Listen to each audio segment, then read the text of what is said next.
Passons à la question suivante. Allez-y. Bonjour, je m'appelle Jenny. Je suis en 2e année et j'ai une question à vous poser à tous les trois. Pouvez-vous nous dire en une phrase ou moins pourquoi... Vous comprenez ce que je veux dire. Vous pouvez nous dire pourquoi les États-Unis sont le plus grand pays du monde? L'égalité des chances et la diversité. Lewis? La liberté et la liberté. Alors faisons en sorte que ça dure. Will? Les New York Jets. Non. Je veux une réponse sérieuse cette fois. Qu'est-ce qui fait des États-Unis le plus grand pays du monde? Eh bien, ils viennent de le dire, l'égalité des chances, la diversité, la liberté et la liberté.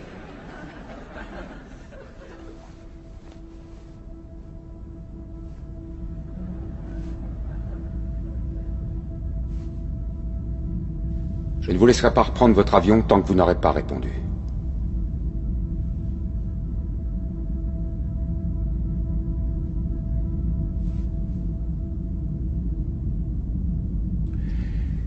Bien, notre Constitution est un vrai chef-d'œuvre, James Madison était un génie.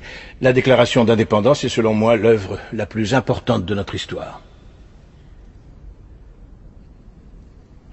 Vous n'avez pas l'air satisfait.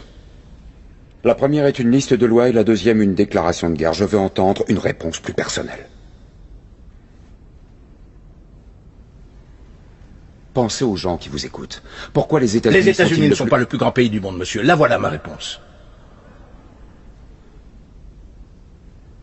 Vous êtes en train de... Oui.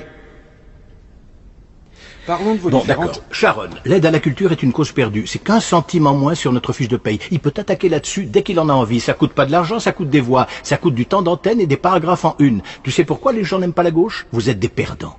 Si vous êtes si malin, comment ça se fait que vous perdez comme des cons à toutes les élections? Et puis toi, comment tu fais pour garder ton sérieux en disant à des étudiants que notre pays est tellement exceptionnel et merveilleux que nous sommes le seul peuple dans le monde à connaître la liberté? Le Canada est un pays libre, le Japon est un pays libre. L'Angleterre, la France, l'Italie, l'Allemagne, l'Espagne, l'Australie et la Belgique sont des pays libres. Parmi les 207 États souverains qu'il y a dans le monde, 180 d'entre eux sont des pays libres. Enchaînons. Et toi, la fille à papa, écoute, juste au cas où tu t'aventurerais accidentellement dans un bureau de vote, il y a certaines choses qu'il vaut mieux que tu comprennes. Par exemple, qu'il n'y a absolument aucune preuve qui atteste que les États-Unis sont le plus grand pays du monde. Nous sommes 7e en ce qui concerne le taux d'alphabétisation, 27e en maths, 22e en sciences, 49e en espérance de vie, 178e en mortalité infantile, 4e en force de travail, 3e en revenu médian des ménages et 4e en exportation. Nous sommes premiers dans seulement 3 catégories. La proportion de citoyens incarcérés par habitant, le nombre d'adultes qui croient que les anges existent et les dépenses militaires qui sont plus élevées que celles de 26 pays suivants cumulés, dont 25 sont nos alliés. Alors bien sûr, rien de tout ça n'est la faute d'une jeune étudiante en journalisme. Mais ça montre malgré tout de manière flagrante que tu fais partie de la pire génération qui a jamais vu le jour dans toute l'histoire de ce pays. Si tu me demandes ce qui fait des États-Unis le plus grand pays du monde, la question est tellement conne que je n'ai aucune réponse. Yosemite.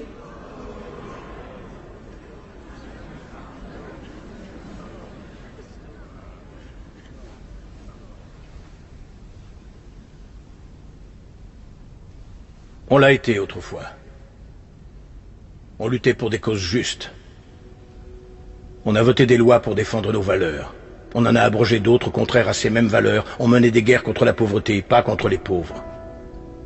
On n'hésitait pas à se sacrifier et à épauler nos voisins. On joignait le geste à la parole et on ne se montrait jamais orgueilleux. On a bâti de grandes et belles choses, inventé des technologies que personne n'aurait cru concevables. On a exploré l'univers, guéri des maladies incurables, donné naissance aux plus grands artistes et à la plus grande puissance économique du monde. Notre ambition nous donnait des ailes. On agissait en homme et on cultivait notre intelligence. On ne rabaissait pas celle des autres de peur de nous sentir inférieurs. On n'était pas défini par la personne pour qui on avait voté aux élections précédentes, et on n'avait pas aussi peur.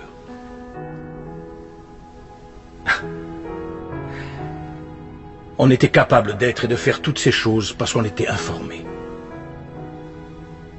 Par de grands hommes, des hommes respectés. La première étape dans la résolution d'un problème est de reconnaître qu'il y en a un. Qu'on le veuille ou non, les États-Unis ne sont plus le plus grand pays du monde.